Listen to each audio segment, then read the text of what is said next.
ഈ ആർത്രോസ്കോപ്പിയും Yeah. ഈ മുട്ടിന് വേണ്ടി വരുന്ന കീ ഹോൾ സർജറീസ് ഉണ്ടല്ലോ, ഇത് രണ്ടിനെ കുറിച്ചൊന്ന് പറയാമോ?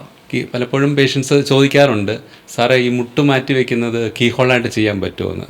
ഇപ്പോൾ ഈ ഒരു കീ ഹോളിൻ്റെ കാലമാണല്ലോ, പക്ഷേ കീ ഹോൾ സർജറി അല്ല, നീ റീപ്ലേസ്മെൻറ്റ് കീ ഹോൾ സർജറി അല്ല. കാരണം അത് ഏകദേശം മിനിമം ഒരു 10-12 സെൻറ്റിമീറ്റർ സൈസുള്ള ഒരു മുറിവുണ്ടാക്കി, അതായത് പേഷ്യൻറ്റിൻ്റെ സൈസ് അനുസരിച്ചും സർജറിയുടെ കോംപ്ലക്സിറ്റി അനുസരിച്ച് നമ്മൾ ഇൻസിഷൻ ചിലപ്പോൾ ചെറുതോ വലുതോ ആക്കേണ്ട വരും. അത് നമ്മൾ ആ മെറ്റൽ ഇംപ്ലാന്റ്, ആ മുട്ടിൻ്റെ ഒറിജിനൽ സൈസിലുള്ള ഇംപ്ലാന്റ് അകത്ത് കയറ്റി വെക്കണം. അപ്പോൾ നമുക്കത് കീ ഹോളായിട്ട് ചെയ്യാൻ പറ്റത്തില്ല. It's not indicated. നമ്മൾ പറയാറുണ്ട് minimally invasive small incision surgery, അങ്ങനെ നമുക്കത് നമ്മുടെ എക്സ്പെർട്ടൈസ് അനുസരിച്ച് നമുക്ക് ചെറുതാക്കാൻ പറ്റും ചില സിറ്റുവേഷൻസിൽ. പക്ഷേ that is not keyhole surgery. Keyhole surgery ചെയ്യുന്നതെന്ന് പറഞ്ഞാൽ മുട്ടിൽ അല്ലെങ്കിൽ ഷോൾഡർ ജോയിനൊക്കെ 1, 2, 3 മാക്സിമം ചെറിയ സ്റ്റാബ് ഇൻസിഷൻ, ഒരു 1 സെൻറ്റിമീറ്ററോ 2 സെൻറ്റിമീറ്ററോ ഉള്ള ചെറിയ ഇൻസിഷനിൽ കൂടെ നമ്മൾ ആർത്രോസ്കോപ്പ് എന്ന് പറയുന്ന ക്യാമറ കടത്തി വെച്ചിട്ട് ഇൻസ്ട്രുമെൻസും അതിൽ കൂടെ കടത്തി വെക്കാം.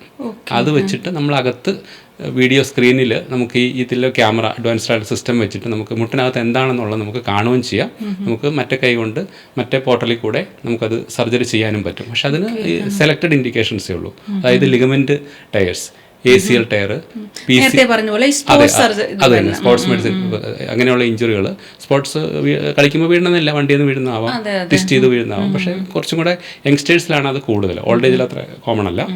അപ്പോൾ നമ്മളത് ACL ടയർ, PCL എന്ന് ലിഗമെൻറ്റ് ടയർ, MBFL ടയർ, പിന്നെ മുട്ടിനകത്ത് 2 വാഷറുണ്ട് കുഷനായിട്ട് എഫക്റ്റ് ചെയ്യുന്നത്. അതിന് മെനിസ്കസ് എന്ന് പറയും, ലാറ്ററൽ മെനിസ്കസ്, മീഡിയൽ മെനിസ്കസ്. ഇതിനുണ്ടാകുന്ന ടയറുകൾ, അതിൻ്റെ റൂട്ട് ടയറുകൾ, അങ്ങനെ കാർട്ടിലേജിൻ്റെ ചെറിയ ചെറിയ ഡിഫക്റ്റുകൾ, തേയ്മാനം കൊണ്ടുണ്ടാകുന്ന വലിയ ഡിഫക്റ്റുകളല്ല, ഈ സ്പോർട്ട് ഇഞ്ചറി കൊണ്ടുണ്ടാകുന്ന ചെറിയ ചെറിയ ഡിഫക്റ്റുകളൊക്കെ നമുക്ക് ഇതുപോലെ കീ ഹോൾ സർജറി വഴി നമുക്കത് വലിയ ഇൻസിഷൻ ഇല്ലാതെ ചെയ്യാൻ പറ്റും. അതാണ് ആർത്രോസ്കോപ്പി എന്ന് പറഞ്ഞാൽ. ആർത്രോസ് എന്ന് പറഞ്ഞാൽ മീനിങ് ജോയിന്റ് എന്നാണ്. സ്കോപ്പ് എന്ന് പറഞ്ഞാൽ നമ്മളത് കാണുന്നു, വിഷ്വലൈസ് ചെയ്യും. ആർത്രോസ്കോപ്പി നമ്മൾ അബ്ഡം വയറിന് ചെയ്യുമ്പോഴാണ് ലാപ്രോസ്കോപ്പി എന്ന് സർജന്മാർ പറയുന്നത്. ജോയിന്റിന് ചെയ്യുമ്പോഴാണ് ആർത്രോസ്കോപ്പി.